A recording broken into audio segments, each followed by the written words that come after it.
No sean tímidos. Y si no seguimos, ¿eh? A mí me apetece, bueno, no voy a encender el micro, da igual. Bueno, a mí me apetece que hables un poco de educación, así lo que te salga, que piensas, porque creo que somos muchos y muchas los que a veces casi nos decepcionamos con esto de la educación. No con la educación en sí, que sería la de verdad, sino con cómo se vive hoy en día la educación. Entonces, Creo que la anterior vez empezamos, yo creo que te daba yo las gracias por el acto de nobleza y humildad de hablar a través de otros, porque le cuesta mucho a los profesores hablar a través de otros. Cuando lo hacen se remiten a algún libro o a la propia materia, pero el esfuerzo de traer a alguien para hablar a través de ese alguien es un acto de nobleza, es una forma de apartarse de sí mismo y poder dialogar con los alumnos o con los espectadores a través de otra experiencia, ¿no? La educación, habría que ser precisos, la educación quizá en las universidades no depende tanto de los profesores, que también se notan mucho la rebeldía de los maestros que abren puertas y de esa manera yo creo que ayudan a realmente a aprender, rebelándose, ¿no? Un poco contra las metodologías, que son muy antiguas, algunas metodologías que se usan en las universidades, algunas tienen 30 y 40 años. Yo he oído muchos alumnos desencantados de las universidades, pero hay profesores que retuercen un poco eso, y yo me acuerdo que empezamos así con Karma porque estábamos creando un diálogo improvisado, estábamos hablando de educación, estábamos hablando de arte, sin guión, sin patrón, y ella lo estaba haciendo a través de mí y a mí me hacía una especial ilusión. La educación va muy ligada a las sociedades, yo creo. España tiene sus propias raíces, tiene su propia esencia, y eso la condiciona, pero como educación yo creo que va mucho más allá de los textos, y aquí sería volver a ponernos espirituales. Hay una frase que siempre me marcó, pero la oí demasiado temprano y no la pude poner en práctica, y decía que uno lee para dejar de leer. Y se lee para dejar de leer realmente porque uno se da cuenta que al final todo está en el interior, es una lectura interiorizada de la vida. Al final todo va otra vez con el gen, con la tradición, con la intuición. Y lo demás son palabras muchas veces, es materia plástica hueca, es necesaria por supuesto para darse cuenta, y no basta decirle a los demás se lee para dejar de leer, uno ha de leer para dejar de leer. Se da cuenta con el tiempo que no está ahí el sentido ni la explicación de la educación, sino que es una cuestión interna, tiene que ver muchas veces con la renuncia, con la aceptación, está ahí el aprendizaje. Pero claro, eso ha de vivirse, y yo creo que la buena educación va muy ligada a lo que decíamos antes, a la libertad. A la libertad, el mejor maestro es la libertad. Yo lo recuerdo por mi madre. Mi madre era una persona que decía: en esta vida hay que probarlo casi todo. Decía, para saber qué es lo que a uno no le conviene. Sabemos bien que la prohibición es madre del deseo, y yo creo que prohibir es un tipo de dictadura, no tiene nada que ver con la educación. Prohibir no es educar. No puedes decirle a una persona se lee para dejar de leer, no puedes decirle eso es malo, tiene que comprobarlo, sabemos eso. Los padres son muy miedosos de eso por lo que ellos mismos han vivido y cometen el mismo error, yo creo que han cometido los nuestros, etcétera. Pero creo que la mejor maestra es la libertad, y hay etapas de abandono, y en la renuncia, en el abandono, yo he encontrado muchísimo aprendizaje. En el querer no aprender, en el desaprender, hay muchísimo. Sé que suena tópico, suena común, pero claro, hay que vivirlo también, y la libertad es muy importante. Creo que es parte de la esencia de la educación, la libertad. Y claro, en las universidades, en las escuelas, nos regimos por esas metodologías impuestas que los propios profesores muchas veces no saben cómo digamos, ubicar eso en un tiempo que es casi anacrónico muchas veces, ¿no? Cómo conseguir integrar eso de nuevo, en qué diálogos utilizar. Y yo creo que la libertad, esa improvisación, ese poder, digamos, utilizar piezas que no están en el guión para poder interactuar con el público, poder entenderse mejor con los alumnos, y el aprendizaje propio, el no creer que a cierta edad uno ya lo sabe todo. Es un aprendizaje constante. Yo soy quizá demasiado joven para decir eso, pero lo sabemos todos, lo estamos intuyendo, que es un aprendizaje constante, que una vez terminada la universidad comienza realmente el aprendizaje. hay que volver a regresar al libro, estudiar por sí mismo, saber qué es lo que uno necesita. Comenzar una carrera con 18 años es algo tremendamente arriesgado, uno no está espiritualmente todavía forjado, es muy temprano. Yo creo que hay un redescubrimiento de la necesidad. Y también diré que yo muchas veces he ido estudiando en momentos de mi vida, he tomado la educación que he sentido que necesitaba para parchear, para tapar esas goteras que me han ido surgiendo a medida que iba adentrándome en la edad o en la literatura, en la escritura. Y muchas veces son prejuicios, son miedos, y uno no estudia al final para disipar dudas, sino para disipar certezas. Esto ya lo hablábamos. Al final es disipar certezas, esas certezas incorrectas que tenemos en la cabeza que no nos permiten avanzar en la exploración realmente profunda, y disipando esas certezas se abren puertas otra vez de libertad del aprendizaje. Creo que la libertad es una palabra muy importante relacionada con la educación. Y tú decías antes, la escuela no es un lugar de transmisión, no es un lugar en el que se transmita el arte en un sentido amplio, ¿no? Pero parece que, claro, bajo un poco la tiranía de la utilidad, de la instrucción, parece que no hay lugar ni en las escuelas ni casi en ningún lado, ¿no? Para el arte. Pero el arte no he entendido, como tú también explicas tan bien, como industria, como medio sino como forma de conocimiento, de uno mismo, del mundo, de los demás, de los otros, ¿no?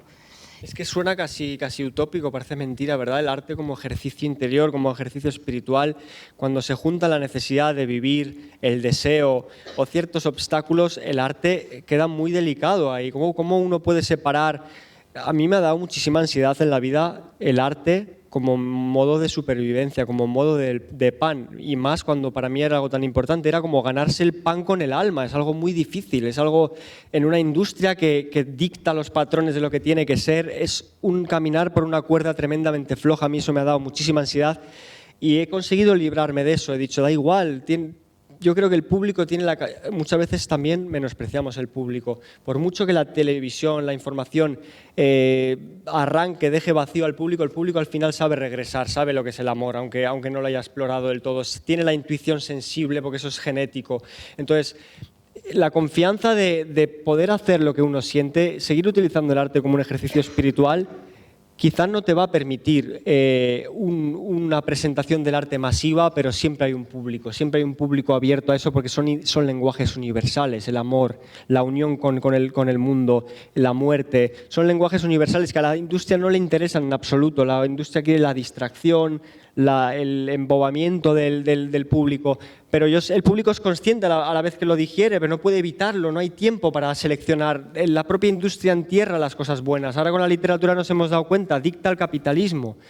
Hay ahora editoriales que publican referencias de muy baja calidad, que venden muchísimos libros, que están embadurnando las estanterías de las librerías, y las propias librerías no pueden hacer nada por resistirse ante ese cáncer. ¿Por qué?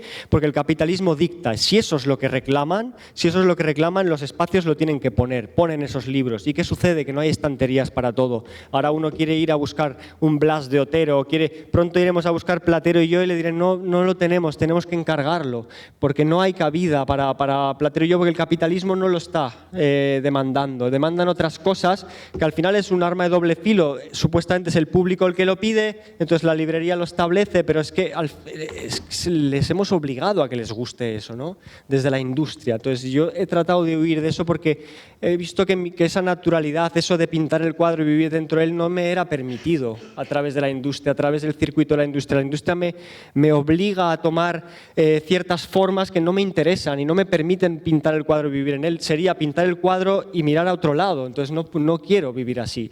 ¿Y eso qué implica eso? Pues no poder desarrollarme como artista dentro de la industria. pero sí me permite el aislamiento necesario para poder alejarme precisamente de eso y contemplar el arte de una manera muchísimo más pura y más cercana, más real a lo que el arte ha sido ancestralmente, que ha sido una forma de expresión tradicional y una forma de autoconocimiento y de vínculo con la naturaleza. Cuando se pintaban esos ciervos, cuando se pintaba esa naturaleza, era una forma de aceptación, de vínculo con eso.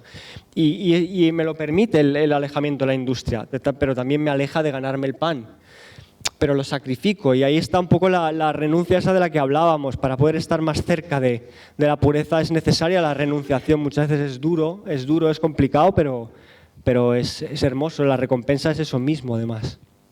De alguna manera, esto que nos estabas explicando, ¿no? Esta rebeldía, de alguna manera, yo pienso que tiene que ver, no sé qué te parece o qué os parece, yo pienso precisamente que tiene que ver con eso que decía antes, de hacer de la vida arte antes de que llegue la muerte. En ese sentido, no en el sentido de que todos tenemos que ser artistas en un sentido condicionado, en un sentido dado, sino hacer de la propia vida, con esa rebeldía, digamos, con ese cuidado de sí mismo, con esa mirada auténtica, eso es, entiendo yo, que es hacer arte de la vida. Yo creo que al final uno hace de la vida arte, y al final, si volvemos al concepto del pintar el cuadro y vivir dentro de él, haces de la vida arte, al final has hecho del arte vida, se funde en una cosa misma, y al final no hay distinción realmente. Yo creo que esa es la pureza del arte a la que nos referimos. Porque ya no está condicionada por el látigo del capitalismo, ya no está condicionada por el deseo de los demás y lo que hace que tú te transformes en el deseo de los demás. Entonces, hasta ahí estás alejado, pero cuando consigues derribar esos muros, el arte es vida, por supuesto, y la vida es arte, y se nutre precisamente de esa misma espiral luminosa, donde no hace falta buscar más allá, está todo ahí mismo, en ese mismo círculo al final. Sí, ahí va, estaba lejos. Sí, estaba ya hablando con Karma. Pues eso sí, que es muy difícil convivir. Es difícil la convivencia del arte con el sistema capitalista, es tremendamente complicado. Es muy complicada la pureza del arte y el capitalismo, es difícil. Hay algunos privilegiados en los cuales todavía me incluyo, que podemos, digamos, de alguna forma poder comprar el pan por momentos con el alma, pero es muy difícil, pero es muy hermoso, es muy enriquecedor, es esa educación de la que hablábamos, está ahí mismo, es el mismo error, es el maestro, está todo ahí dentro. Y yo sé que el público es capaz de identificar eso, lo sé porque lo veo en sus ojos y ellos mismos se acercan y lo dicen. Entonces no es que yo lo intuya, es que ellos mismos lo dicen, ellos saben identificarlo. Pero quizá si la televisión hiciese eco sería todo más grande, pero no es necesario tampoco. Entonces, yo no sé si esto es un consejo para alguien que es artista. Yo creo que aquí habrá muchísimos artistas en realidad, algunos sonríen ya incluso. Por supuesto que los hay y saben que es así, entonces no... Esa presión, ese deseo de querer destacar o de querer ser visibles, al final es regresar, ¿eh? Al final cuando descubres la puerta, abres la puerta del éxito o de la gloria o de lo que queréis llamar, abrís y al final te das cuenta de que no hay nada y de que estaba todo atrás. Y es un regreso. Y la conducción hacia la puerta es el raíl del capitalismo que te dice, has de hacer esto porque aquí está el triunfo y esto es el triunfo, y que el aplauso o el reconocimiento público, no, ahí no está. El arte no tiene nada que ver con eso, no tiene nada que ver absolutamente con eso, no tiene nada que ver el arte con eso. El arte está cerca de la propia creación. El arte está en la creación, en el momento de la creación, en ese momento en el que el arte te pone en pie. Yo a veces voy con una frase caminando por casa, hablándole a los espejos, a todo. Eso es el arte. Venir a hacer un videoclip o ir a firmar unos discos, eso no tiene nada que ver con el arte. Son pretensiones vanidosas y actos del capitalismo, de la industria. No tienen nada absolutamente que ver, nada que ver. Entonces, no está ahí la gloria, no está ahí el triunfo. El triunfo está en el descubrimiento de que eso no es así, ¿no? Igual habría que hacer circular un micrófono, ¿verdad? Sí. Espera, le pasaremos esto. Esto funciona. Espera. Yo me quedo aquí. Sí. Te quería preguntar por lo que has dicho ahora de de que para un artista, bueno, yo no soy artista o no me considero como tal, pero que es muy difícil vivir sin que te ataque, ¿no?, un poco el sistema pues, que está impuesto.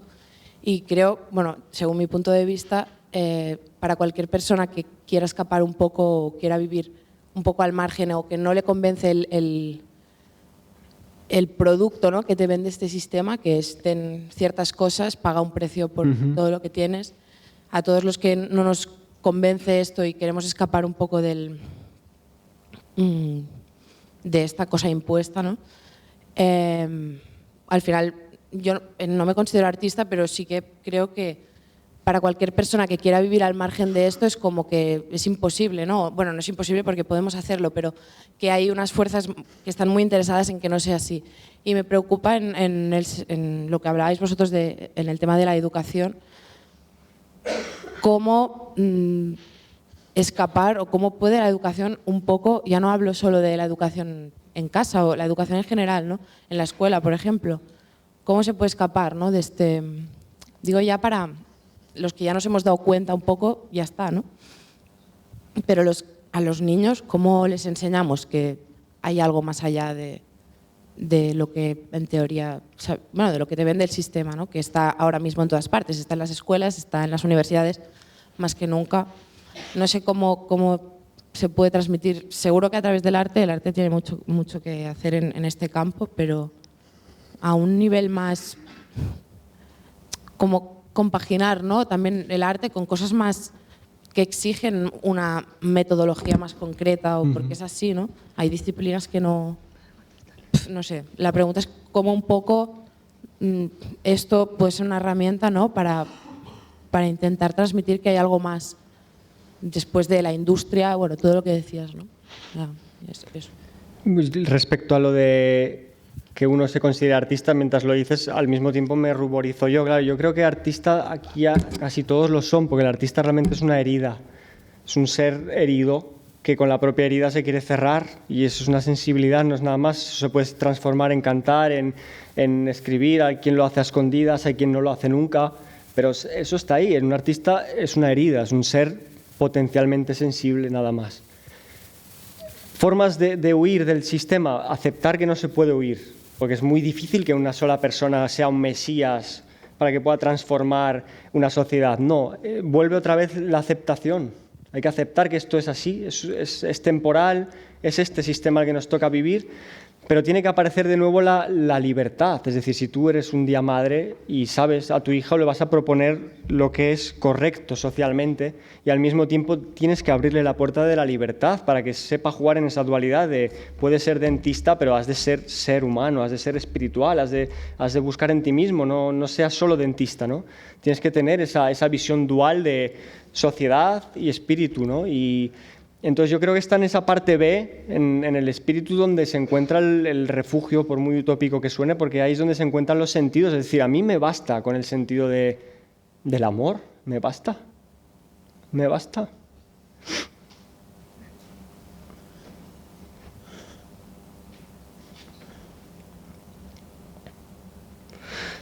La familia.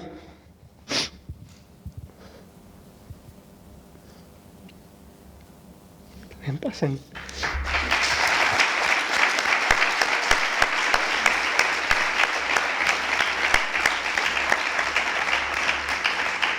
Es una cuestión de ambición también. Está en el amor, está en la familia el sentido, no hay más. No hay que buscar más. No es, sí hay que ser dentista, pero no hay que ser el mejor dentista. Hay que amar, ya está. Gracias, Rafael.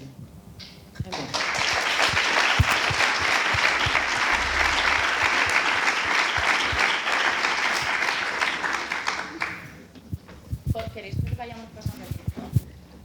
Van a passar l'Ivol? ¿Cuál es esa frase que acaba con el amén? Ah, sí. Es que es...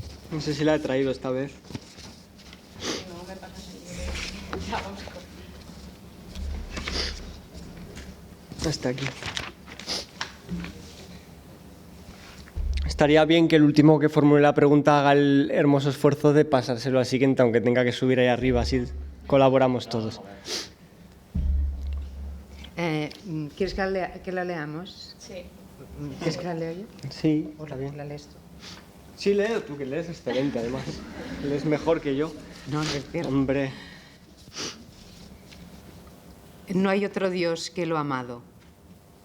No hay mayor religión que el amor, ni más profunda oración que amar. Amén.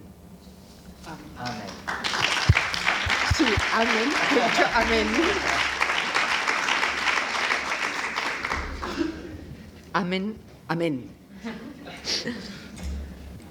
Hola, ¿Dónde está? Yo. Ah, hola. soy Sara, un placer. Encantado. Te conocí en 2014 en Apolo en la Noche de Reyes y fuiste mi regalo, conocerte. Me gustaría saber personalmente a quién lees, a quién escuchas, en quién te inspiras y de quién aprendes. Al principio era todo muchísimo más cerrado, era un círculo cerrado. Al final, al principio uno aprendía de lo que únicamente sabía hacer. Uno selecciona un género y busca en torno a ese género y al final es un círculo muy cerrado, muy pequeño. Pero con el tiempo, como hemos dicho antes, uno busca en todo. Al final la inspiración es todo, una película, un cuadro, una experiencia. Al final todo. A veces nos sentamos horas en el sofá escuchando canciones folclóricas de países hermosos con una sensibilidad muy bonita y ahí encuentro cosas también. La literatura que más me ha marcado ha sido la literatura sobre todo de Oriente. Desde el primer libro que leí así de verdad, con muchísima pasión, antes que Hermann Hesse, que también fue una materia bastante espiritual en mis épocas de adolescencia, fue Lao Tse. Lao Tse me aportó mucho en mí, fue un libro que releí muchas veces y que todavía leo. Y sobre todo el pensamiento de la India, el pensamiento que también hace referencia a estas cosas precisamente, ¿no? al vínculo, al deseo. Todo lo relacionado con el pensamiento de la renunciación también me ayudó muchísimo. Precisamente no leo muchas novelas, creo que son lentas y me cuesta mucho, no hay tanto tiempo quizá, son más un ejercicio de ocio. Pero busco en todos los lados, busco un artículo, veo un artículo en prensa o veo un artículo en el semanal, lo compro y encuentro ahí, aunque sea un pequeño artículo, encuentro una idea, un sentido para poder escribir algo, o poder refugiarme en eso, o eso me conduce a otra cosa. Al final la inspiración artística ya no tiene barreras, ya puede ser cualquier cosa, puede ocurrir ahora mismo, Antes me sentaba más a leer como lee un novelista, que era documentándome, ¿no? Decía, a ver, si voy a escribir sobre los árboles, voy a leer sobre los árboles, a ver qué árboles hay. Y ahora ya es una documentación muy universal, realmente cualquier cosa me sirve. Pero si lo que quieres saber son los referentes que me han marcado, pues muy jovencito, ya te digo, Hermann Hesse fue uno de los primeros que me marcó, con Siddhartha, el lobo estepario, eso cuando era adolescente. Luego apareció Lao Tse, luego apareció Goethe. Me asombró mucho esa forma obstinada de dedicarle tanto tiempo a una obra, como hizo con el Fausto, por ejemplo, que ahí ha habido alguna cicatriz ha dejado en mí, fíjate todo el tiempo que llevo y no termino mi obra, ¿no? Esa obstinación. Goethe fue también muy, muy importante, pero sobre todo, como te digo, el pensamiento oriental de la India, China, me parece que van siglos por delante de Occidente realmente, porque nuestros más altos descubrimientos ya estaban hechos ahí. De hecho, Schopenhauer, Kant, todos, digamos, los altos pensadores occidentales se inspiraron realmente en pensamientos de la India de muchísimos siglos atrás. Esos señores iban por delante de nosotros y es un pensamiento muy alejado muchas veces de Dios, muy alejado de todo, muy libre, muy... Krishnamurti también me ayudó, ya que estamos en un contexto espiritual, muy del consejo. Me gustó mucho su visión porque era una visión también muy de Lao Tse, muy de la nada. No hay maestro, no hay guía, está solo el camino, eres tú mismo. No enaltezcas a nadie, no alabes a nadie, eres tú mismo con el camino. Al final la meta es para todos la misma, pero cada uno ha de tomar su camino y no hay religión, no hay mayor Dios que la esperanza en ti mismo, el amor, la fe, y ya está. Entonces eso me ayudó muchísimo Krishnamurti también. Esos son algunos de los referentes que me vienen ahora mismo a la mente. Y musicalmente al final ya te digo que música de Albania escucho últimamente, folclore hermosísimo, que se notan también muchas esas guerras que hubo ahí, un sentimiento muy puro. Busco la pureza, la emoción sobre todo, que el arte emocione. Si emociona a mí o me hace reír o me alegra, es suficiente. Buenas. ¿Qué tal? En sus escritos y en sus canciones habla mucho del amor, de la vida, la muerte, pero no habla mucho de la política. Y hoy hemos tocado temas como el arte, la sociedad, etc. Mi pregunta es qué posición o qué visión tiene usted de la política actual y qué cree que hace falta para que el resto de la sociedad veamos la política como algo digno o algo bonito o algo bueno. Lo mío con la política es que es bastante dramático, porque yo vine a vivir aquí a España precisamente por un asilo político. Mi país de origen, Polonia, había problemas políticos, coincidió también con la caída del muro de Berlín, toda esa zona estaba muy agitada.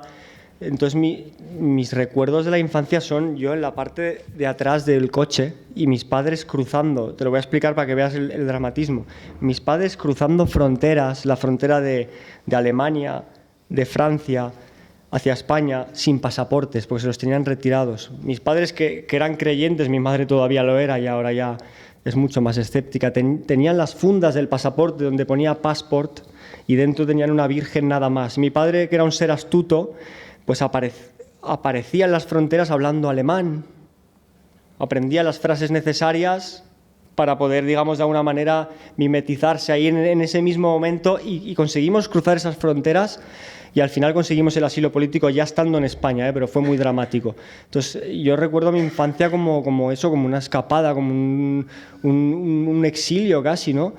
Y luego lo que me ocurre aquí en España, y lo que me ha ocurrido es que yo no puedo votar en España a día de hoy. No puedo votar porque soy extranjero. Llevo toda mi vida aquí, he defendido el idioma español, lo he exportado por el mundo, pero no puedo votar. No me dejan votar porque no soy español. Puedo votar en las autonomías, en Aragón y vale, pero no, mi voto no importa en las elecciones generales.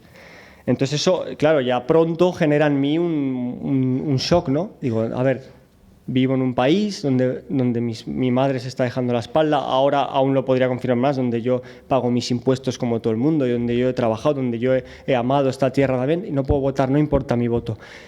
Y en mi país, para mi país soy un traidor, porque me fui, ¿sabes? Cuando yo he intentado nacionalizarme aquí en España, mi país me ha puesto problemas para que me nacionalice, me enviaba los papeles caducados, tarde. Y aquí en España tampoco me dejaban, me ponían muchas trabas. En mi permiso de residencia, cuando yo tenía 15, 16 años y quería trabajar como todos mis amigos, irnos a recoger uva para tener dinero y poder irnos de vacaciones a algún lado todos juntos, todos mis amigos conseguían trabajo, menos yo, que atrás me ponía no autoriza a trabajar, porque tenían permiso de residencia sin permiso de trabajo. Entonces la política siempre ha generado en mí como un rechazo. Y luego ha generado también, yo por eso me digo que soy apátrida, lo digo muchas veces porque he perdido la conexión o el sentimiento con mi país de origen, Polonia, pues por el enfriamiento propio de la distancia en el tiempo, es decir, hace muchos años que no voy, que no visito a mi familia, todo eso se ha enfriado. Y aquí en España mi apellido y mi condición de extranjero, que es otro tipo de herida, tampoco me ha permitido adaptarme bien del todo, aunque te parezca extraño, de verdad. Todavía a día de hoy no he conseguido adaptarme bien burocráticamente, socialmente, por tener un apellido raro, por tener un documento distinto.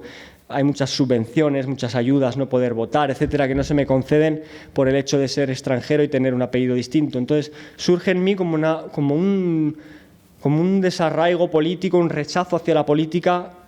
Para mí ya no puede ser política, no puede ser democracia, un mundo en el que una persona no puede expresarse. Es decir, que te obliguen a pagar los impuestos, que te castiguen con una imposición social, pero que no les importe en absoluto tu opinión porque seas de otro lado, etcétera. Entonces, ahí ya se genera un sentimiento apátrida que con el tiempo descubrí que fue uno de los regalos más hermosos que me había hecho en la vida, porque de repente yo iba a Colombia, iba a Argentina, iba a Chile y me sentía como si estuviese en España, en Polonia, es decir, en ningún lado y en todos.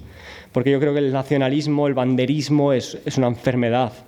Entonces, estar desarraigado de eso al final se convirtió más en una virtud que en un defecto. Entonces, para mí la política no tiene absolutamente ningún sentido. No vemos la tele. Es que me da igual realmente quién gane, porque es que no me creo la victoria de un partido político que en un sistema en el que no importa realmente la opinión de las personas.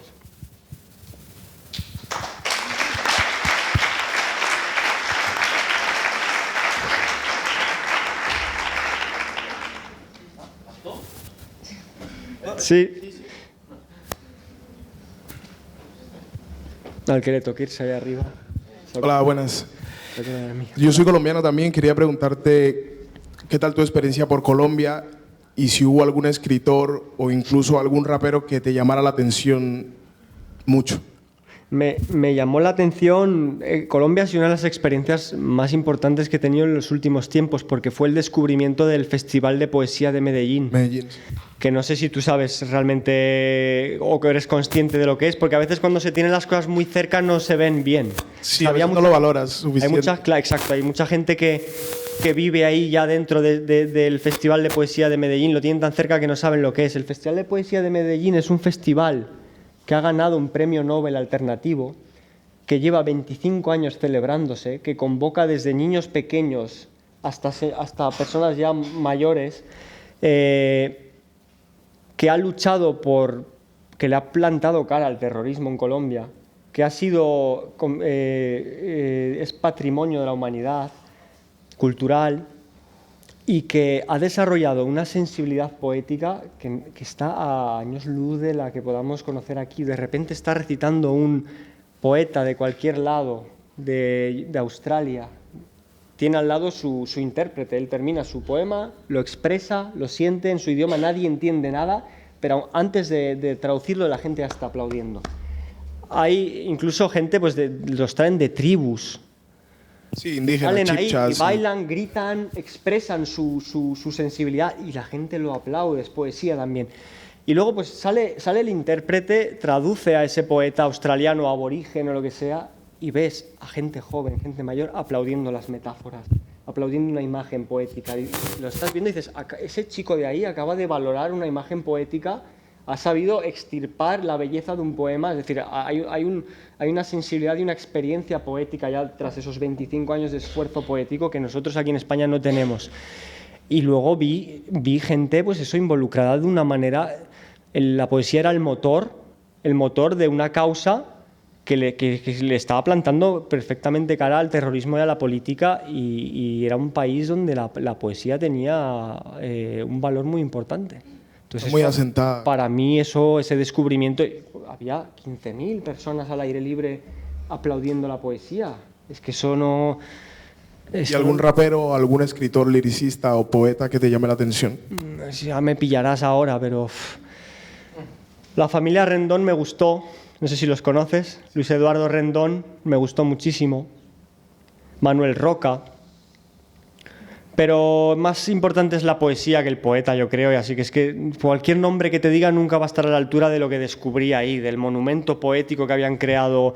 De hecho, ahí hubo mucho de renunciación, porque eso está construido por poetas, además, poetas que han dejado quizá de escribir tanto y se han centrado más en ofrecer a Colombia y al mundo una poesía constante, ¿no? Y vienen festivales de poesía del mundo entero, de Holanda, de Dinamarca, a copiar digamos, la plantilla o la modelo. Sí, para poder llevar a cabo ese festival en su país también, es decir, es un ejemplo. Entonces, para mí eso, yo no había visto algo semejante, y cuando llegué ahí dije, esto es de lo más grande que he visto. Los demás, otros poetas de otros lados decían, es que este es el festival más importante del mundo, el festival de poesía más importante del mundo. Entonces, fue un descubrimiento maravilloso. Gracias. Si le puedes pasar... Hola. Buenas tardes. Buenas tardes. Desde mi percepción, su obra pasa de un pesimismo y una tristeza, a veces un optimismo y un canto, una oda al amor. Entonces, ¿le compensa, le merece la pena estos bajones emocionales? Es decir, ¿realmente para ver el arco iris hay que soportar la lluvia? Y de ser así, ¿tendría que sentirme yo triste de no conocer la tristeza? Yo no se la impondría a nadie, la tristeza. Pero yo creo que la tristeza habita en nosotros, habita también, y así nos tenemos que poner estrictos. La tristeza es un tipo de temperamento, yo creo incluso. Es decir, viene heredada. La melancolía es un rasgo temperamental heredado. Hay gente que tiende más a la melancolía y a la tristeza, y luchar contra eso es luchar contra una viga. Se puede transformar, se puede modificar, cuesta mucho, pero contemplar el mundo con ojos nostálgicos y melancólicos nos viene casi en el gen. Entonces yo creo que mi temperamento es melancólico, porque el de mi madre lo es, lo veo también, pero mi aspiración es hacia la belleza, hacia lo positivo. Cojo la materia oscura y trato de transformarla en luz, ¿no? Pero siempre parto de la materia oscura porque tengo mucha, o la veo en muchos lados, o la siento mucho, soy sensible tanto a lo bueno como a lo malo, y hay mucho malo también, hay que reconocerlo, y me afecta, y convivo con ello, y lo estrujo, y trato de convertirlo en luz al fin y al cabo. No es que me regocije en la tristeza, que también lo hemos hecho todos alguna vez, pero simplemente convivo con ella, siento que la tengo dentro de mí también, pero la siento como algo positivo también, la tristeza. La concibo como una compasión también. No creo que sea algo malo. Yo creo que la tristeza es una forma tierna también de acercarnos a la aceptación. Es que si no nos conmueven las cosas, si nos falta conmovernos, no vamos a poder comprender tampoco la miseria y el dolor ajeno. Yo creo que la tristeza es necesaria, ¿no? Pero tampoco la impondría a nadie. Pero desde el plano artístico, si hablamos estrictamente del arte, mi ambición máxima, si lo podemos llamar ambición, es poder aspirar a un arte de la belleza, un libro, como yo repito muchas veces, un Platero y yo, pero que, salvando por favor las distancias, pero al fin y al cabo Platero y yo termina en tragedia, el burrito muere al final. Yo creo que al fin y al cabo, ¿no? Es que está en todos los lados, pero ¿te parece un libro que pueda generar algún mal al mundo, a la sociedad? Yo creo que no, y está la tristeza implícita como conmoción, ¿no? Y yo creo que tiene que ser una tristeza positiva, y creo en lo positivo de la tristeza también, no en la tristeza como regocijo, no como encerrarse, no como una tristeza como daño. Y aquí un poco me refugiaría en el budismo. El budismo dice, el dolor es inevitable. El dolor es inevitable, el sufrimiento no, el sufrimiento es nuestro. Lo creamos nosotros, lo prolongamos, puede ser tan largo como queramos nosotros. El dolor es algo distinto, ¿no? Entonces, en el dolor que puede generar la ausencia de alguien, etcétera, puede haber tristeza, pero esa tristeza es natural, es una tristeza natural. La tristeza del sufrimiento es otro tipo de tristeza ya. Esa creo que es la tristeza del regocijo, y esa es una tristeza mala. Creo que hay una tristeza buena y hay una tristeza mala. Y yo creo que en la tristeza buena está la compasión del mundo y la aceptación del mundo. Gracias.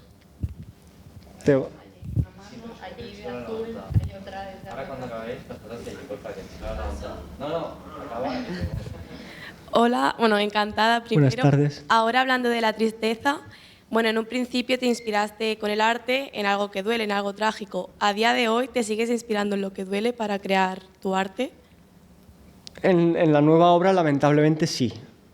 Pero es una obra muy larga. Llevo 7 años escribiendo, por lo tanto, mis pies todavía estaban en el barro de la incomprensión muchas veces, ¿no? Pero como lo digo, hay un 80% de oscuridad en esta nueva obra, pero todo en el afán de llevarlo, conducirlo a la luz. La obra al final termina en positivo realmente, a pesar de toda la tragedia termina en positivo. Entonces, ¿utilizo la materia prima de la tristeza en la oscuridad? Sí, pero para convertirla en luz. Nunca cojo la tristeza para convertirla en más tristeza, eso no.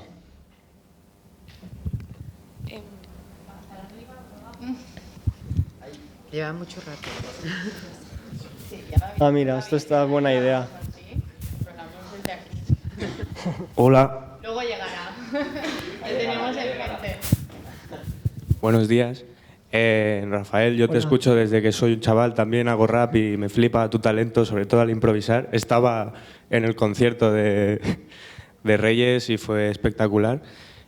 Y nada, a mí me intriga cómo has superado la rabia, porque sobre amor y tristeza podemos hablar mucho, pero a mí lo que me hace seguir levantándome con ganas de seguir luchando es la rabia, de sentir, empatizar, ¿no?, con el mundo, con el entorno, no solo las personas, también hay muchos seres detrás, bueno, delante, y es lo que me falta de tu rap, o sea, bueno, de tu obra, ¿no?, que es como compartir la rabia, que la gente también sienta la rabia y tenga estas ganas de luchar, porque es lo que hablamos, si no me equivoco, de la política, ¿no?, que la vida es política, cómo actúes cada día es un acto político, es cómo te relacionas con la gente o cómo tal, y me falta eso, el generar la rabia esta para que todos la sintamos también y sintamos al niño de África que está muriendo de hambre y queramos luchar, organizarnos, crear alternativas y eso. Agitación, ¿no? Agitación. Lamentablemente te voy a decir que gran parte del primer acto que voy a sacar ahora con Cuarcisus en noviembre es rabia. Muchísima rabia. Quizá la rabia más alta que haya podido escribir e interpretar jamás. Es una rabia totalmente incontrolada, desgarrada. Y la primera es la rabia del desamor. El segundo acto es la rabia social, la rabia esa de la incomprensión, del desarraigo, de la crueldad del ser humano a veces o de su impasividad ante todo. Eso va a estar, porque es mi preocupación realmente. Si tú sientes que yo eso lo he perdido por momentos, yo creo que no es que lo haya perdido, es que yo he estado en silencio muchos años. No me has oído, sencillamente. Pero es rabia pues en la mitad de la obra, ¿eh? Pero todo para poder llegar a la serenidad al final. La serenidad es la aceptación, otra vez, la aceptación de la muerte, la aceptación del mal para comprender el bien, el regreso al origen. También emprendí un poco el viaje ese de aislamiento para ver cómo era la curiosidad de cómo es el ser humano alejado de la condición o del látigo de vivir en la sociedad, el factor de cómo condiciona lo externo. Yo creo que lo he dicho en algún lado, somos donde vivimos. Entonces, te prometo que cuando vivía aislado en la montaña, mi vida se resumía a levantarme, hacerme un té, leer, mirar por la ventana, hablar solo y reír, ver cómo cambiaban de color los árboles y pasear. No había ninguna ambición, ninguna rabia, ningún tipo de insatisfacción, estaba todo ahí. Ahora, a día de hoy, muchas veces me levanto enfurecido, me levanto agitado. ¿Por qué? Pues por la burocracia, por el sistema, por el dinero, por lo que le ha pasado a mi madre y por cómo responde el sistema sanitario ante eso, por un montón de cosas que tengo que luchar y calmar cada día. El mismo día que enloquezco he de curarme todos los días. Es una neurosis la sociedad que no espera a los seres humanos, no les interesa. Entonces yo creo que recomiendo a los seres humanos el regreso al origen. Igual que dan 30 días de vacaciones al año, debería uno, una vez en la vida por lo menos, hacer un regreso, una inmersión, dejar todo, un ratito aunque sea, y indagar, porque entonces verá que el ser humano por naturaleza es bueno. No es malo el ser humano por naturaleza, es decir, un gato, un pájaro no es malo por naturaleza, es el factor externo que lo obliga a comportarse de una manera u otra. Estamos construidos de una materia neutra, realmente, pero el factor externo, la sociedad, la política, nos obliga a ser de una forma u otra. Entonces, verás que si emprendes ese viaje, aunque sea momentáneo, y te alejas de los condicionamientos que te enardecen, verás cómo realmente estás construido de algo que no es precisamente rabia. Vale, gracias. Era en plan, después de la serenidad interior empieza la lucha exterior, ¿no? Está claro, eso es. Es decir, no es con la rabia como se combate. Yo sé que a veces parece necesaria la rabia en lo político, la manifestación, el ruido, pero realmente si nos manifestáramos desde la serenidad, no haría falta la violencia ni no haría falta muchísimas cosas. Gracias. Chico de negro del fondo al Ahí, final. Sí, hay un chico ahí que lleva un rato ya ahí.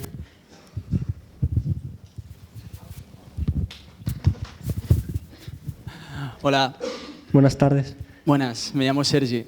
Encantado de poder conversar contigo. El tema, antes de nada quería comentarte una frase de Bukowski que con todo lo de la charla me ha recordado mucho, que es el intento de huir del sufrimiento aquello que crea grandes escritores. En parte la pregunta que tenía para ti se ha respondido ya con varias intervenciones. Suele ocurrir. Yo lo que te quería decir es que veo en tu obra, veo en tus cosas, digamos, grandes pasiones. Por un lado el sufrimiento y por otro el amor, por así decirlo. Y quería preguntarte si son esas grandes pasiones las que realmente te motivan a escribir, lo que realmente te sirve como fuente de inspiración. Sí, mucho más el amor que cualquier descontento con la sociedad. Ya la sociedad ya la he aceptado. Yo puedo aceptar el que la sociedad sea así de impasible, pero el amor siempre va a ser materia prima. Es inagotable la fuente del amor. Estar a gusto, amar lo que tienes, desear lo que ya se tiene. Eso sí que es muy importante. Esa fuente es inagotable. Lo demás yo creo que es muy redundante. Realmente si tuviésemos que rabiar constantemente, rabiaríamos siempre por lo mismo. A ese niño le falta pan, tengo que trabajar y romperme la espalda y no me llega para final de mes, no está compensada, no está bien distribuida la riqueza, qué es en sí la riqueza, etcétera. Al final sería muy redundante todo. En cambio el amor es muy neutro, es decir, uno está en paz cuando está con su pareja en el sofá, ama a su madre o ama el arte.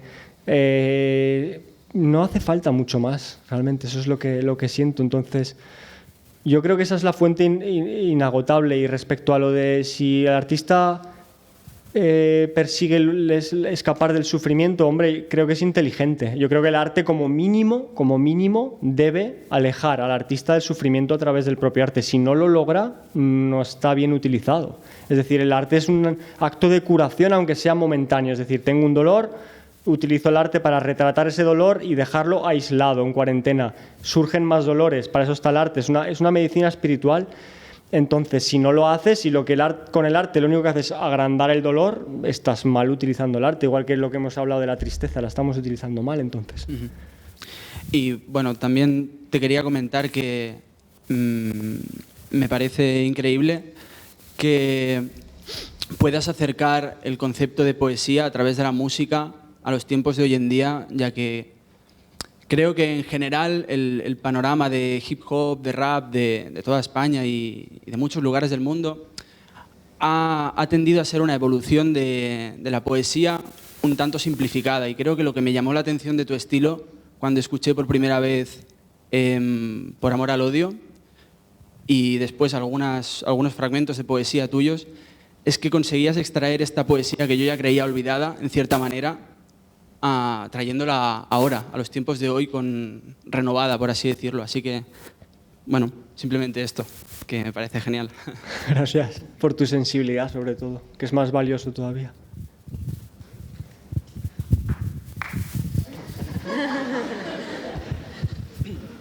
Bueno, yo también, soy poeta o me considero poeta o rapero, no sé. Pero bueno, tú, digamos, entre otros artistas también, sois fuente de inspiración para mí. Entonces yo quería preguntarle a esa fuente si alguna vez se queda seca de su propio agua. No sé si me explico. Si te quedas no sin inspiración, sino si tienes quizá la sensación de que ya lo has hecho todo, lo que materialmente se puede hacer. Va a rachas, supongo, pero ahí lo hemos hablado antes. Si te estás quedando seco es que no estás viviendo, pues es tan fácil como vivir. Ya está. Eso es que estás estancado en la vida, no en el arte realmente, porque si vives no hay mayor fuente que la vida propia. Siempre vas a encontrar algún rasgo que te conduzca a la creación. Entonces, cuando no encuentres dónde es que estás quieto tú. Has de moverte, has de buscar en ti y moverte no significa irte muy lejos, ¿eh? Es simplemente entrar. Pero no creo en que algo se quede disecado realmente artísticamente, porque si regresamos al amor, al final siempre hay fuentes. Es decir, si tú luego eres padre, ese hijo te va a dar un montón de regeneración de amor. Pronto vas a encontrar alguna cosa nueva que pueda servirte de inspiración. No sé, el amor son muchísimas cosas, ¿no? Entonces no creo en eso. No. Creo que hay etapas, hay recaídas. Y a veces incluso creo que el arte, al fundirse tanto con la vida, desaparece. A veces no escribir nada en un año no es haber dejado de crear arte. Para nada, en absoluto. Porque Porque saber descubrir algo en el cine que no habías visto algo en una película o en un cuadro es seguir en conexión con el arte. Estás creciendo artísticamente también, estás ejercitándote. Los silencios son buenísimos también.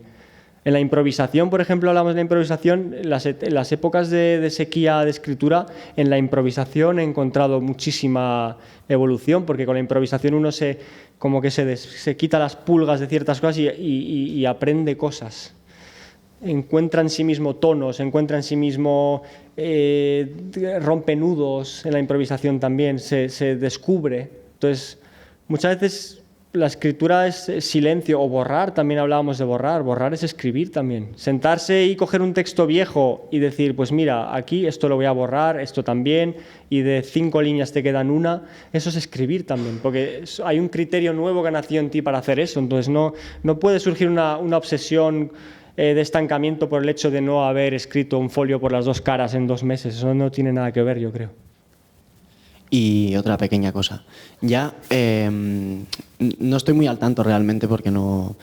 Querría preguntarte a ver si sigues haciendo rap, si tienes pensado seguir haciendo rap y si no crees que el rap es en sí una mezcla bastante perfecta de 2 artes muy bonitos que son la escritura y la música. Sí, siempre lo he pensado, la verdad, y lo he intentado de representar así, de defender así.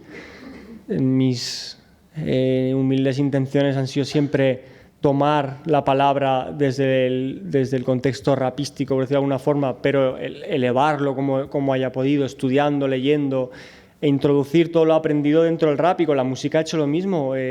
Nos dictaban que era un DJ y una base únicamente, pero también se podía hacer con instrumentos y luego regresar a las bases también, etcétera, o incluso hacer esas bases mezcladas con instrumentos. Esos progresos también eran por amor a la música, por amor al rap y por amor también a la literatura. Ese esfuerzo en estudiar y de conocer el lenguaje en profundidad se lo entregué también durante mucho tiempo al rap.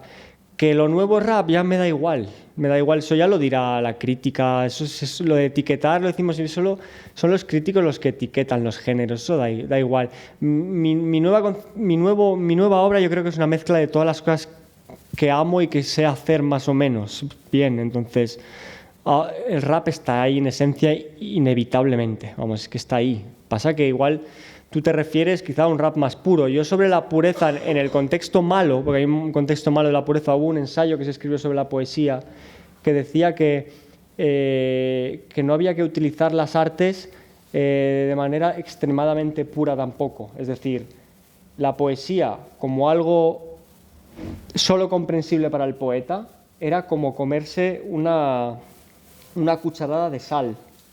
Es decir, él alababa la poesía que había en Shakespeare, por ejemplo, que estaba sazonada, o en Dostoyevsky, que estaba sazonada. Es decir, tú estabas leyendo una novela, estabas leyendo algo aparentemente común, pero la poesía estaba ahí camuflada, dosificada, sazonada, y no como algo extremadamente puro e inabarcable, ¿no? Entonces, ¿el rap estará ahí? Sí, sazonado. ¿La poesía estará ahí? Sí, sazonada. Habrá como una especie de especias ahí, ¿no? Gracias.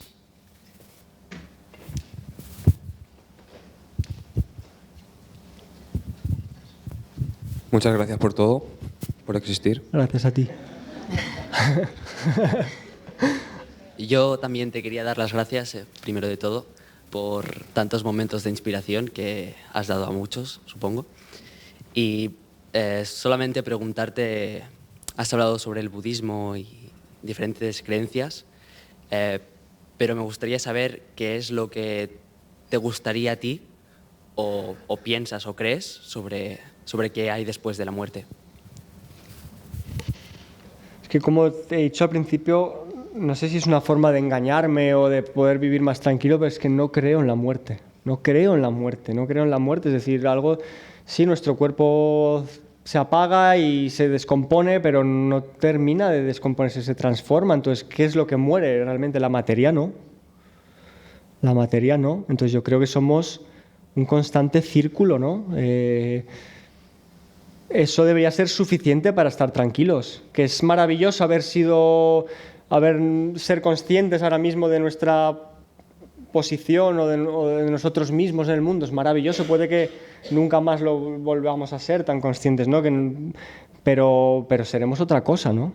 Entonces, ¿qué es lo que nos da miedo de la muerte? ¿La pérdida de la casa que hemos comprado, del dinero que hemos ahorrado, de perder a nuestra madre, a nuestro hermano? Pero nuestro hermano y nuestra madre, nuestro padre ya son otra cosa, ¿no?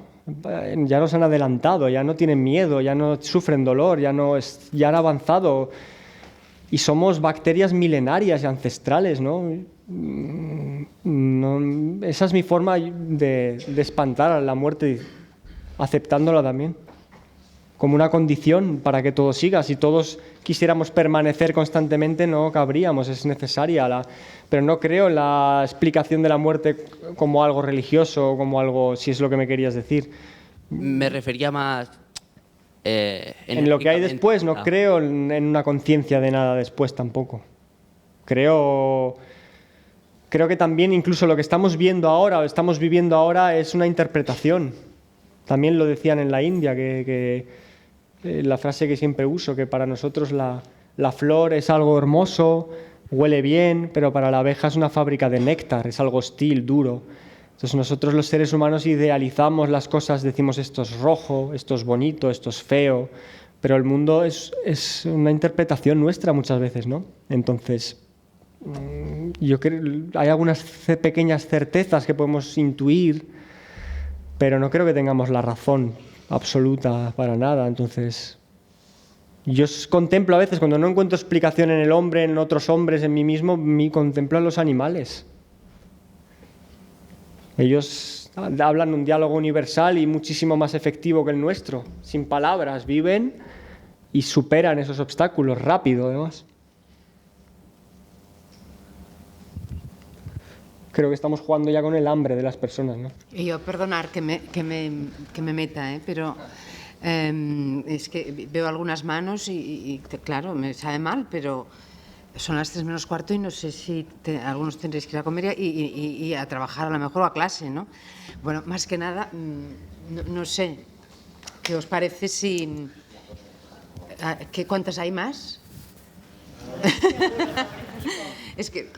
Pues bueno, apuramos un poquito más, si os parece, pero yo sí que te pediría... Por mí no hay ningún problema, pero sé que hay gente respetuosa que no se quiere ir, quizá, y por no abandonar y se tienen que ir. El año pasado nos pasó igual, ¿verdad, Rafael? Que también, normalmente esto, decimos una hora, que son como... Pero al final, fíjate que el diálogo mutuo al final es muchísimo más... Sí.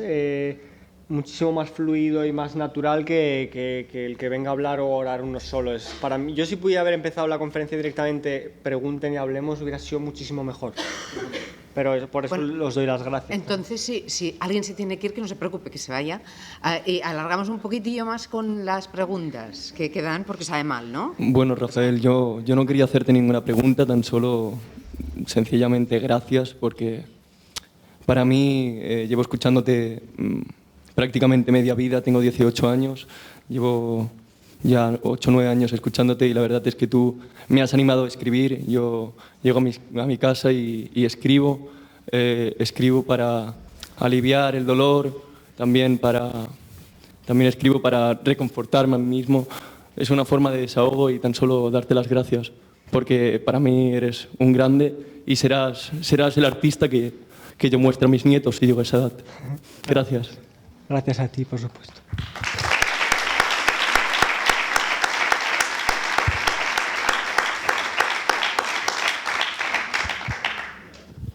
Buenas. Buenas tardes.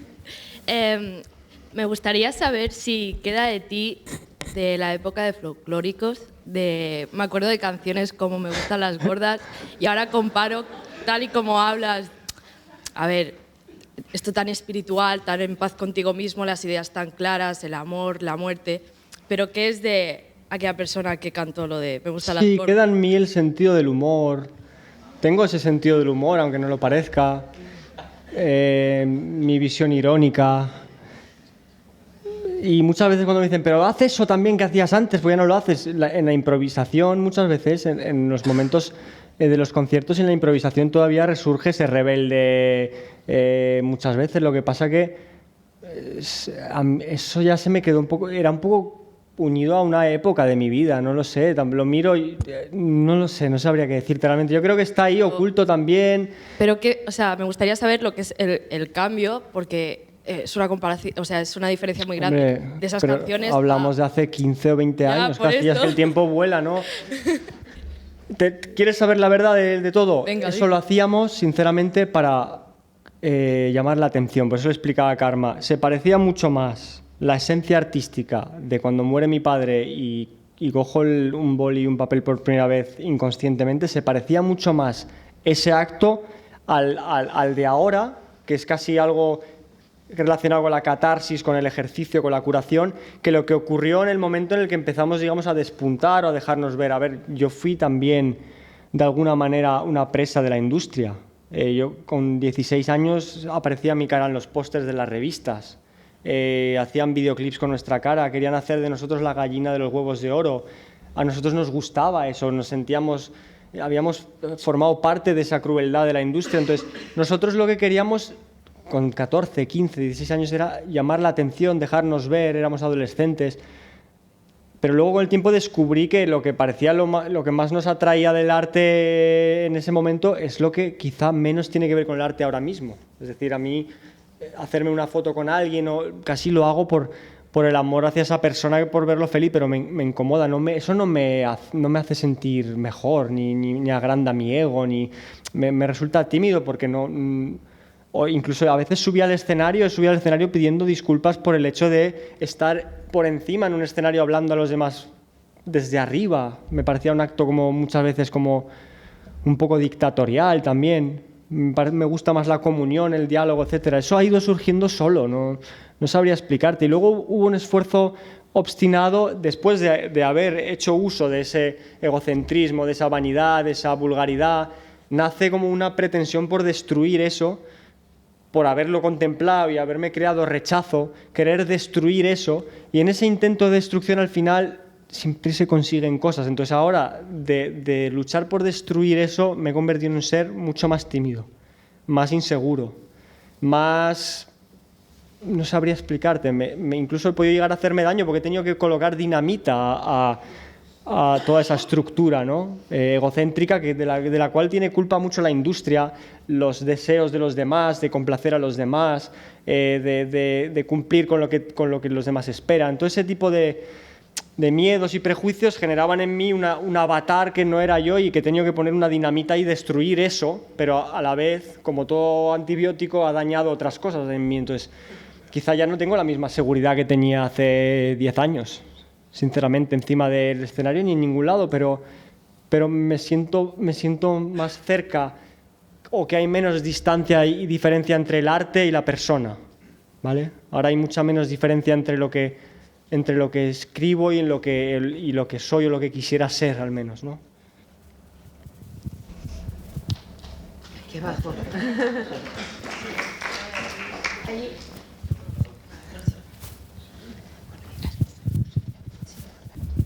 Buenas. Primero Buenas que tardes. todo, darte las gracias, Lechowski, por tu arte y absolutamente todo lo que nos aportas. Aquí tienes a otro artista, concretamente músico, o al menos yo me considero así y estoy a gusto con ello. Voy a aprovechar que está volviendo a salir el tema de la industria y lo que es todo este circuito más capitalista del que has querido huir. Me gustaría que nos hablaras también de este circuito más alternativo con el que te estás ahora congeniando y más alejado de esto de,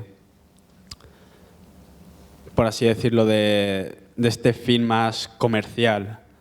Porque obviamente no estás solo en este circuito, estás colaborando con gente y me gustaría saber un poco más de qué te parece, por dónde te estás moviendo ahora.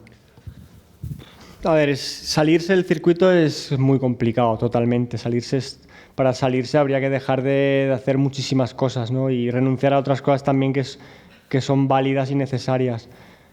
Pero hemos creado la editorial también, no sé si te refieres a eso. Sí. La editorial es una plataforma también que nace con la pretensión de poder publicarme a mí mismo sin tener que pasar por ciertos filtros. poder publicarme sin poner código barra si no quiero realmente y que me escribas por internet y yo te haga llegar mi obra y ya está, no tengas que ir a hacer tú también ciertas cosas para poder encontrar. Y también al mismo tiempo de poder, digamos, desprenderme de mí mismo muchas veces, olvidarme de mí un poco. Porque al final también eso tiene su neurosis, su enfermedad. Esa constante convivencia del arte, en uno mismo, genera un ensimismamiento muy agitado. Entonces, a través de la editorial, lo hermoso que se puede hacer es que uno puede, como hace Karma, hablar a través de otros. Yo puedo publicar un libro que me gusta, que está diciendo algo que quizá me hubiera gustado decir a mí, o que no he podido, o que no he tenido tiempo, que no he sabido cómo, y puedo publicarlo y compartirlo con el mundo. Y es un acto que me ayuda a sentirme bien, que me une al mundo, que me une a otros públicos, que me permite trabajar a la sombra, que me gusta mucho últimamente trabajar a la sombra desde casa, sin estar tan en el centro de atención, etcétera, y que me desenloquece un poco, me hace olvidarme de mí mismo. Es un proyecto también muy sano en realidad y hace feliz a los demás, entonces para mí es perfecto. ¿Que está desligado de la industria? No está desligado de la industria. Hay que pagar IVA, hay que pagar autónomos, hay que pagar 1000 cosas y es una mierda, ¿vale? Siendo francos. Pero está hecho para los que lo quieran y ya está. No, ¿me entiendes? Es lo más libre que puede ser. Pero claro, es pequeño, es hogareño, es otra cosa distinta. Pero para mí es suficiente, no sé si me explico. Sí, es, digamos, te parece más humilde y yo personalmente voy de acuerdo a esta línea y también me alegra mucho ver que es posible, que se puede hacer este tipo de cosas. Se puede hacer. Sí, que era un poco más la primera pregunta que se ha hecho, de hecho, de la sesión, del tema de la industria. De hecho, comparto mucho tu forma de pensar y tus ideas. Digo, soy nacido en Colombia también, como uno de los chicos que ha hablado antes, y digo nacido porque de las primeras conversaciones que tuvimos tú y yo cara a cara, hablamos mucho del tema de ser ciudadano del mundo, más que arraigado a una sola parte. Y este tema de ser libre, pues creo que aplicado al arte puede ayudar mucho a salir adelante por estas nuevas líneas, un poco más desligado, que como dices es 100% imposible desligarse completamente. De hecho, es un poco también la aceptación de que estamos en esta sociedad y va regida por estas normas, pero es agradable ver que sigue habiendo gente como tú que encuentra otra manera de expresarse, más pura y sincera, y esto sinceramente quería darte las gracias por ello. A ti, por valorar.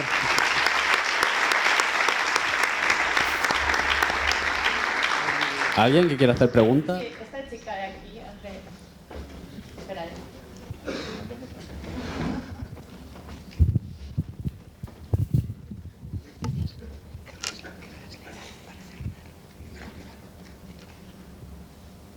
Buenas, me llamo Laura y bueno, llevo también muchos años escuchándote, 15 años quizá, desde el Me Gustan Gordas y bueno, he madurado con tu música, con otros artistas como Casey o como muchos otros, ¿vale?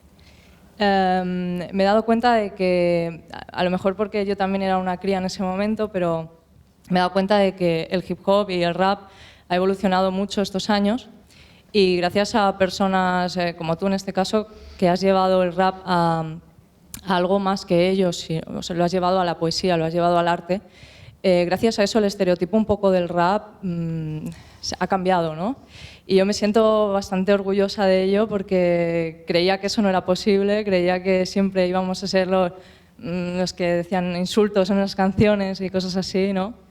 Y bueno, también como todos los demás quería darte las gracias por ello y que espero que esto siga siendo así y que, bueno, que te admiro un montón. Muchas gracias. Es muy importante para mí.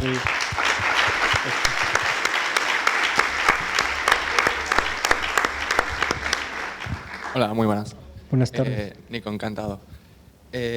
Bueno, a mí me surge una pregunta a raíz de una reflexión cuando estabas hablando sobre la concepción del tiempo, ¿no? Que decías que el tiempo es un poco como una máquina de ansiedad realmente, ¿no? Que el tiempo como tal no existe.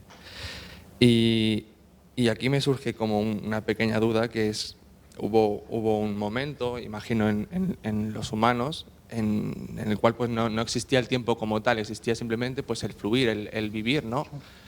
Pero claro, ¿qué pasa? Llega un día en el que, pues, por algún motivo, pues, decide aparecer el tiempo. Que a mi parecer yo creo que es un poco bueno, precisamente por ese miedo, ¿no? A no dejar rastro de tu existencia, a no llegar a comprender que la vida, como tú has dicho antes, es un constante fluir. A no ser capaz es que lo he escrito por aquí porque si no ni yo me entiendo, a comprender que el hecho de que el tiempo nace, por así decirlo, como para dejar constancia de lo que has sido, poder palpar lo que has vivido como un pasado, crear un futuro para tener como algo a dónde ir y un presente que es precisamente ese miedo contradictorio que hablábamos del fluir, que sería de sentir que se te escapa la vida, ¿no? Ese presente es como el tiempo que tú mismo te das a decir, estoy viviendo algo ahora, ¿no? Pero realmente, si existe un constante fluir, el presente, pues como tal no existe. Mi pregunta a raíz de esta pequeña reflexión es, ¿crees que el ser humano a nivel universal sería capaz de llegar a comprender, que el hecho de ser nada, de ser simplemente materia, es a la vez ser todo? ¿Crees que podría llegar a renunciar a la industria, a esta vida de estar condicionados por un horario, un trabajo? Yo creo que formulándome esa pregunta lo estás comprendiendo. Es decir, alguien que se formula una pregunta así, diciendo si yo como partícula, como parte, soy una parte de todo, hay todo dentro de mí, solo el hecho de formularte esa pregunta creo que ya es suficiente. Hay una gran conciencia, de eso. Yo creo que sí. Yo creo que sí, que somos parte de todo. Hay todo en nosotros a veces.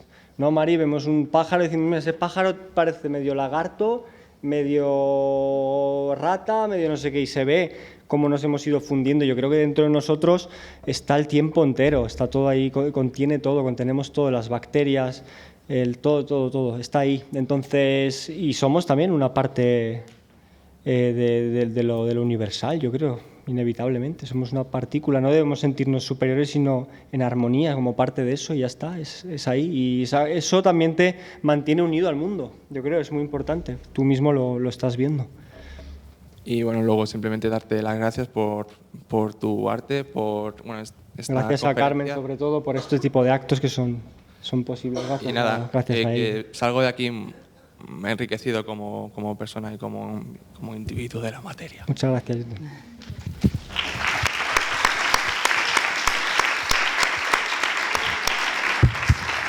Yo quería daros las gracias a todos los que estáis aquí, bueno, y a Rafael, por supuesto, que nos ha reunido, ¿no? Pero os lo digo muy sinceramente, a los que sois alumnos de la facultad y a los que no, pero muchas gracias, porque esto es una clase de filosofía. Muchas gracias a todos.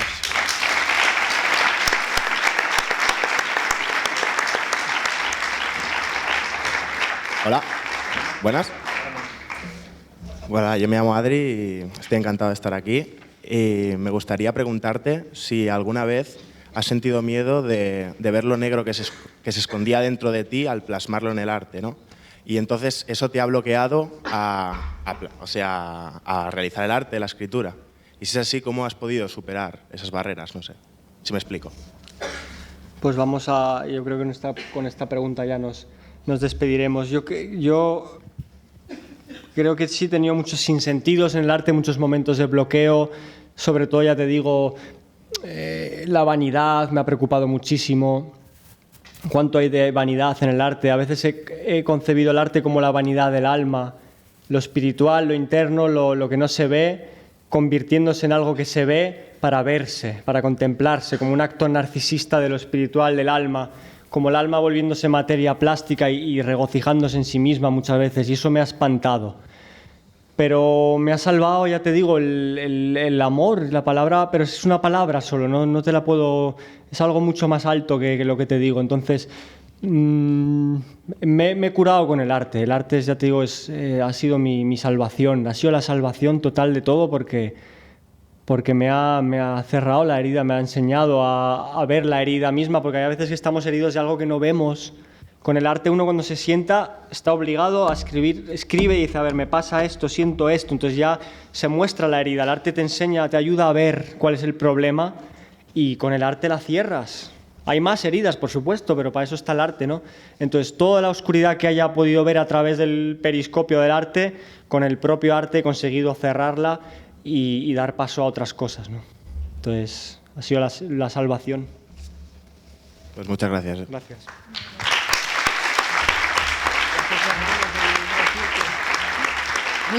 Muchas gracias, Rafael, de todo corazón. Muchas gracias por estar aquí, muchas gracias a todos vosotros y gracias porque yo creo que todos nos vamos hoy un poco sintiendo eso que Rafael ha explicado también, regresando un poco, ¿no? El ser humano no es tanto un ser de progreso como un ser de regreso, yo creo. Así que gracias por ayudarnos a regresar. Gracias a vosotros.